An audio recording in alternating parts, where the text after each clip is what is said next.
Hello friends, આજે આપણે મુઠિયા તળિયા વગર ઘી અને ગોળના ઉપયોગથી જ બનાવશું ચૂરમાના લડ્ડુ. એકદમ સરસ, બધાને ભાવે એવા. એકવાર આવી રીતે બનાવશો પછી ક્યારેય તમે મુઠિયા તળીને નહીં બનાવો, એટલા ટેસ્ટી બને છે.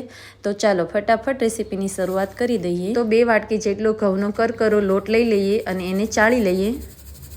તો આપણે જે લાપસી અને ભાખરીમાં વાપરીએ છીએ એ કરકરો લોટ આપણે લઈ લઈશું. તો જો ગણેશ ચતુર્થી માટે આજે હું લાડવા બનાવી રહી છું, તો આટલા લોટમાંથી 8 થી 10 જેટલા નાની સાઇઝના લાડવા બને છે. તો સૌથી પહેલાં તો આપણે આ લોટને મોણ આપી દઈએ. તો મોણ આપવા માટે મેં અહીંયા ઘી થોડું હલકું ગરમ કરીને એમાં એડ કર્યું છે.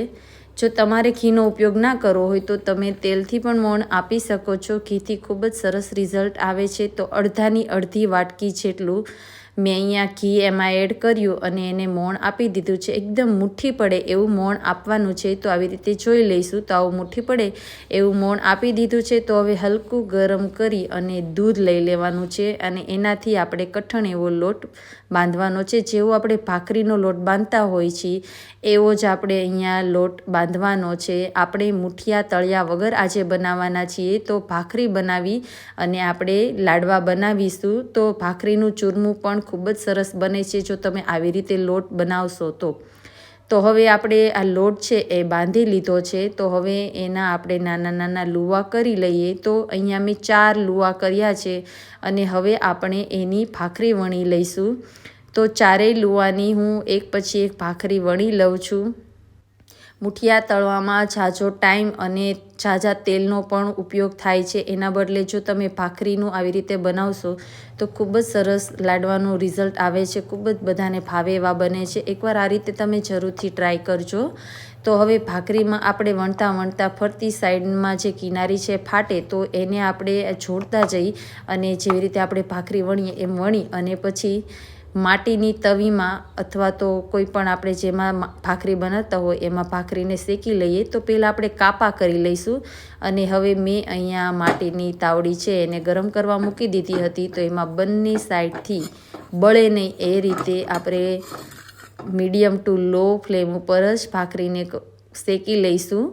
તો બધી ભાખરીને આવી રીતે શેકી લઈએ અને હવે અહીંયા સાઈડમાં એક કોઈ પણ નોનસ્ટિક વાસણ હોય એમાં 3 થી 4 ચમચી જેટલું ઘી એડ કરી અને એમાં થોડા કાજુ બદામના ટુકડાને થોડી વાર માટે શેકી લઈએ. આનાથી ખૂબ જ સરસ ક્રંચ આવશે લાડવામાં. અડધી વાટકી જેટલા કાજુ બદામના કટકાને આવી રીતે ધીમા તાપે 1 મિનિટ સુધી રોસ્ટ કરવાથી ખૂબ જ સરસ ક્રન્ચી બની જશે. હવે થોડા પિસ્તા અને કિસમિસને પણ આવી જ રીતે ધીમા તાપે આપણે રોસ્ટ કરી લઈએ. તો આનાથી પણ ખૂબ જ સરસ લાડવામાં ટેસ્ટ આવશે. તમને જે પણ ડ્રાયફ્રૂટ પસંદ હોય, જે અવેલેબલ હોય એ ડ્રાયફ્રૂટ તમે આવી રીતે નાખી શકો છો. હવે એના એ જ ઘીમાં મેં 2 ચમચી જેટલો ચણાનો લોટ નાખ્યો છે. અહીંયા ગેસની ફ્લેમ સાવ ધીમી રાખીશું. જરૂર પડે તો આપણે ઘી વધારે એડ કરી દઈએ અને પછી આ લોટને શેકી લેવાનો છે. તો હલકો ગોલ્ડન બ્રાઉન કલર આવે ત્યાં સુધી આપણે લોટને ધીમા તાપે આવી રીતે શેકી લઈએ. આ સ્ટેપ ખૂબ જ જરૂરી છે. આનાથી લાડવાનું જે રિઝલ્ટ છે એ ખૂબ જ એક લેવલ ઉપર આવી જશે અને બધાને બહુ જ ભાવશે. અને હવે એમાં 2 ચમચી જેટલો મેં અહીંયા રવો એડ કર્યો છે. તો એને પણ આપણે શેકી લઈએ. તો એના એ ચણાના લોટની અંદર જ રવો નાખી અને અત્યારે ગેસની ફ્લેમ હવે મેં બંધ કરી દીધી છે. એમનામ જ તે સંતળાઈ જશે અને સરસ એવો ગોલ્ડન બ્રાઉન કલર આવી ગયો છે. તો અહીંયા આપણે આને બીજા વાસણમાં લઈ લઈશું, નહીંતર તો બળી જશે. અને હવે આપણી ભાખરી છે એ ઠરી ગઈ છે. તો મેં બધી ભાખરીઓનું આવી રીતે કટકા કરી લીધા અને હવે આપણે આને મિક્સર જારમાં ગ્રાઇન્ડ કરી લઈશું. ઓન ઓફ કરી અને ગ્રાઇન્ડ કરીશું એટલે તરત જ એનું ચૂરમું બની જશે. અને હવે એને જે આપણે ઘઉં ચાળવાનો આંખ હોય છે એમાં આપણે ચાળી લઈશું, જેથી જે મોટા ટુકડા છે એ આવી રીતે નીકળી જશે. તો અહીંયા આપણું ચૂરમું બની ગયું છે. તો હવે આપણે આગળની તૈયારી કરી લઈએ.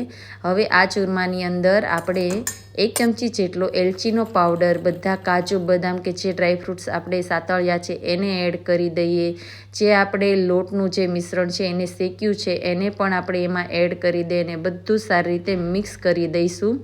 તો હવે બધું મિક્સ કર્યા પછી હવે આપણે એક વાસણની અંદર પોણી વાટકી જેટલું ઘી લઈ લઈશું. જે વાટકીના માપથી આપણે લોટ લીધો હતો એ અડધાની ઉપર, એટલે કે આખીને એનાથી થોડું ઓછું એટલું મેં ઘી લીધું છે.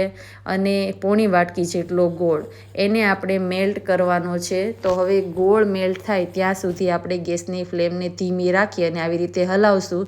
અહીંયા આપણે ગોળનો પાયો બિલકુલ લાવવાનો નથી, એટલે વધારે પડતું આપણે ગોળને મેલ્ટ નથી કરવાનું. ફક્ત ગોળ અને ઘી બંને મિક્સ થઈ જાય એવી રીતે આપણે હલાવવાનું છે અને પછી ગેસની ફ્લેમને બંધ કરી દેવાની છે. વધારે પડતો ગોળ છે એને પાયો આપણે કાંઈ લાવવાનો નથી. તો અહીંયા ગોળ અને ઘી બંને સરખું એકદમ મિક્સ થઈ ગયું છે, મેલ્ટ થઈ ગયું છે. તો હવે આપણે એને ચૂરમાની અંદર એડ કરી દઈએ અને પછી બધું જ મિશ્રણ છે એને પહેલાં તો આપણે ચમચાની મદદથી હલાવશું, કારણ કે ગરમ હોય છે. અને પછી આપણે આપણા હાથથી મિક્સ કરી અને લાડવાના શેપ વાળી લઈશું.